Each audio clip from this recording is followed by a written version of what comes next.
मैंने तो कल ही इस बात की मांग की कि जमात इस्लामी पे बैन उठा दिया जाना चाहिए और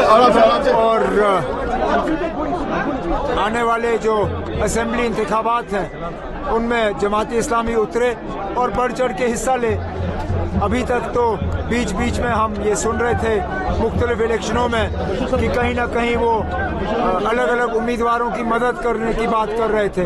अब उनका अपना उम्मीदवार होगा, बढ़ चढ़ के हिस्सा लें। जहाँ तक होम मिनिस्टर के आने की बात है, आप लोगों को ये अजीब नहीं लगता कि जहाँ उनका कोई उम्मीदवार नहीं है, जहाँ वो इलेक्शन नहीं लड़ रहे हैं, वहाँ कैंपेन छोड़ के 2 दिन के लिए होम मिनिस्टर साहब यहाँ आ रहे हैं। शायद ये इस बात का नतीजा है कि वो जान गए हैं कि श्रीनगर की सीट जो है वो आगा रुहुल्लाह साहब जीत गए हैं।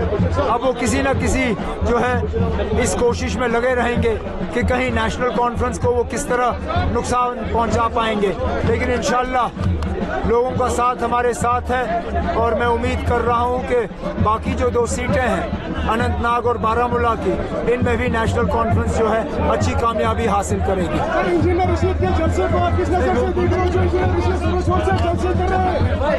देखिए आप, जलसा करने का तो हर किसी को हक है, बड़ी अच्छी बात है, करें जलसा। असर तो नहीं डालेगा, कहीं उनकी लहर आपकी पार्टी के ऊपर असर तो नहीं डालेगा। नतीजे निकलने दे दीजिए, उसके बाद बात करेंगे।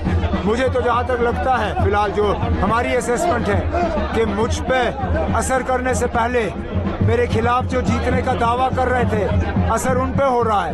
इसलिए कल से आपने एक बयान में तब्दीली सुनी है। जहां कल तक सजाद लोन साहब इलेक्शन जीतने की बात कर रहे थे, आज उनका बयान बदल गया है। आज वो कहते हैं कि उनका जीतना इतना जरूरी नहीं है जितना मेरा हारना है। तो उन्होंने अपनी हार तो तस्लीम कर ली है। अब आगे देख, मैंने तो कल ही इस बात की मांग की कि जमात इस्लामी पे बैन उठा दिया जाना चाहिए और आने वाले जो असेंबली इंतखाबात हैं उनमें जमात इस्लामी उतरे और बढ़ चढ़ के हिस्सा ले। अभी तक तो बीच बीच में हम ये सुन रहे थे मुख्तलिफ इलेक्शनों में कि कहीं ना कहीं वो अलग अलग उम्मीदवारों की मदद करने की बात कर रहे थे।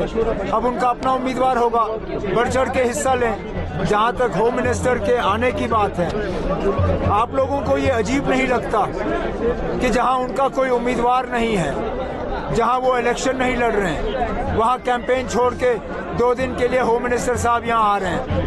शायद ये इस बात का नतीजा है कि वो जान गए हैं कि श्रीनगर की सीट जो है वो आगा रुहुल्लाह साहब जीत गए हैं। अब वो किसी न किसी जो है इस कोशिश में लगे रहेंगे कि कहीं नेशनल कॉन्फ्रेंस को वो किस तरह नुकसान पहुंचा पाएंगे।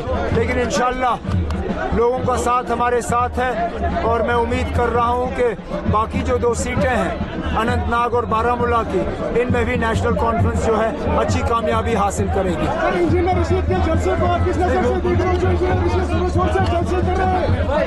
देखिए आप, जलसा करने का तो हर किसी को हक है, बड़ी अच्छी बात है, करें जलसा। असर तो नहीं डालेगा, कहीं उनकी लहर आपकी पार्टी के ऊपर असर तो नहीं डालेगा। नतीजे निकलने दे दीजिए, उसके बाद बात करेंगे। मुझे तो जहाँ तक लगता है फिलहाल जो हमारी असेसमेंट है कि मुझ पे असर करने से पहले मेरे खिलाफ जो जीतने का दावा कर रहे थे असर उन पे हो रहा है। इसलिए कल से आपने एक बयान में तब्दीली सुनी है। जहां कल तक सजाद लोन साहब इलेक्शन जीतने की बात कर रहे थे, आज उनका बयान बदल गया है। आज वो कहते हैं कि उनका जीतना इतना जरूरी नहीं है जितना मेरा हारना है। तो उन्होंने अपनी हार तो तस्लीम कर ली है। अब आगे देखते हैं क्या होता है। अगर आप ये वीडियो YouTube पर देख रहे हैं तो हमारे चैनल को सब्सक्राइब करें और बेल आइकन को दबाना ना भूलें। अगर आप Facebook पर ये वीडियो देख रहे हैं तो हमारे पेज को लाइक करें।